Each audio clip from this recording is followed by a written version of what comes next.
moment-là, en fait, il y a une convergence de pensée sur Paris qui était un peu le centre du monde.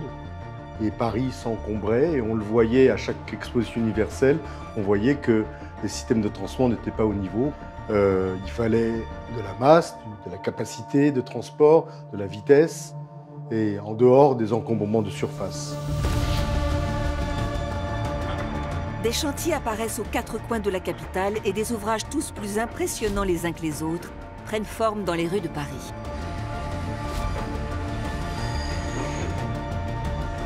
Circulant à travers les bâtiments, l'infrastructure historique fait désormais partie intégrante de la ville.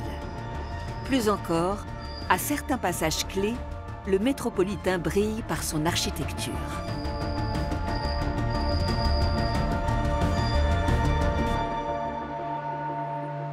C'était un moment où on n'hésitait pas à faire des constructions audacieuses. La preuve, ce sont ces passages du métro sur la Seine, avant qu'on ose passer sous l'eau, les deux ponts de Biraken et de Bercy, où le métro passe en deuxième étage d'un pont.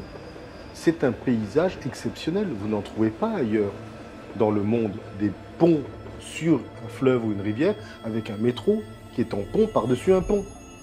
On ne trouve pas ça. Eh bien, ça s'est fait à Paris. À ces deux passages exceptionnels au-dessus de la Seine, vient s'ajouter un troisième et dernier franchissement du fleuve.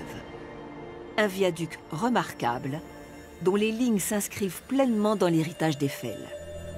Il s'agit du viaduc d'Austerlitz. « 1903. Pour joindre la gare d'Austerlitz à la station Quai de la Râpée, la ville de Paris exige une construction au-dessus de la Seine, limitant le nombre d'appuis dans le fleuve. L'objectif ? Entraver le moins possible la navigation fluviale. C'est alors un choix radical qui est fait. L'ouvrage sera d'un seul tenant, 140 mètres sans appui intermédiaire, la plus grande portée des ponts parisiens de l'époque. Une fois de plus, seul le métal est capable de tenir une telle distance sans risquer de plier sous le flux quotidien des rames de métro bondées.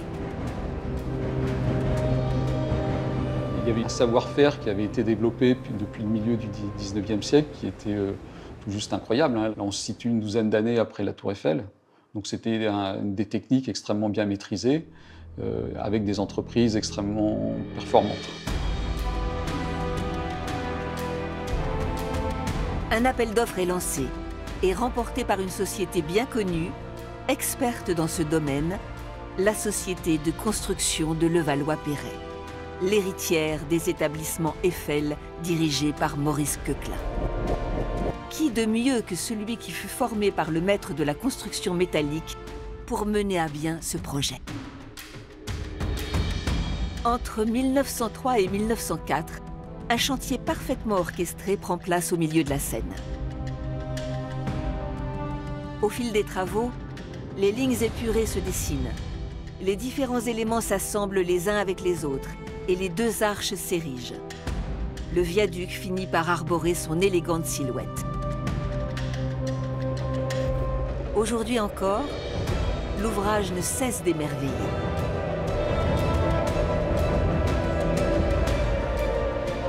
Un train de la ligne 5 qui passe sur le viaduc d'Austerlitz. Un paysage totalement normal à Paris, mais quand même c'est très beau, quoi. L'ouvrage est magnifique et on voit à quel point il y a une harmonie entre ce viaduc et le paysage de Paris.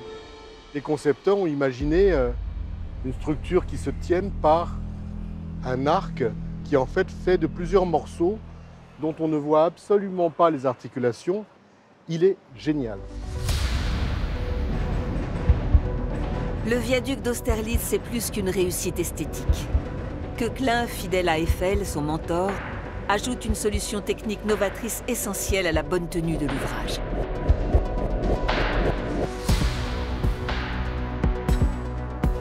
Les deux arches du viaduc sont articulées en 3 points. Une articulation de chaque côté de la rive, légèrement au-dessus du tablier, et une au sommet, servant par la même occasion de point fixe, reprenant les efforts exercés par le passage des rames sur l'ouvrage.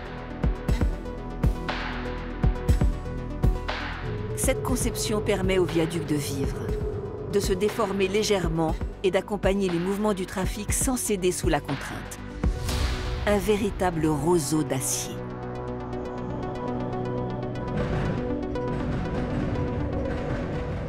Donc le train qui passe là, il pèse de son poids, donc il appuie sur le pont, donc le tablier tire sur les arcs.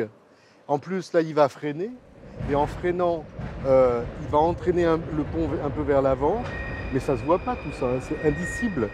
Et tout ça, ça tient parce que ce pont a une certaine souplesse, il est articulé sur les rotules que l'on devine ici au centre et sur les côtés. C'est un pont qui est vraiment génialement conçu pour tenir le coup. Il tient le coup déjà depuis presque 120 ans.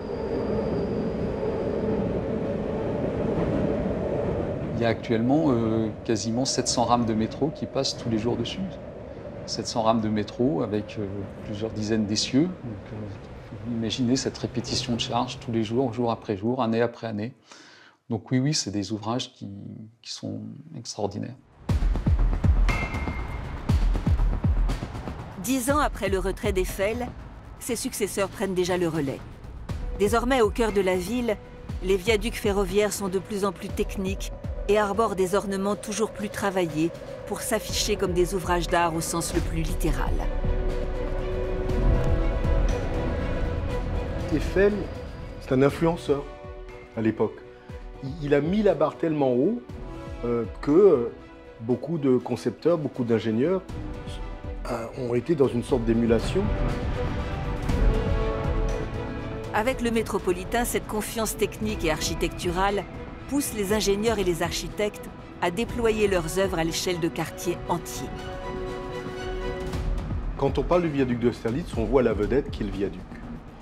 Mais les urbanistes savent que, en fait, c'est toute la section de cette ligne de métro qui est assez exceptionnelle.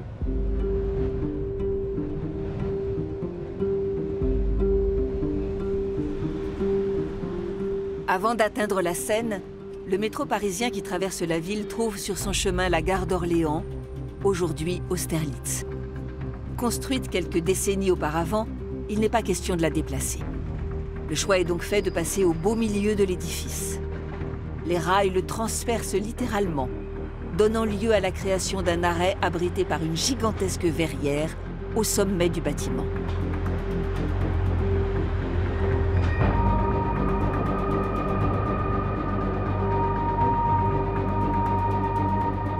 En sortant de la gare, les voies aériennes poursuivent leur chemin et s'engagent enfin sur le fameux viaduc. Une fois sur l'autre rive, c'est une dernière curiosité qui apparaît. Le tracé de la ligne plonge sous terre en épousant une courbe serrée avant de ressortir à l'extérieur pour son arrêt à la station Quai de la Râpée.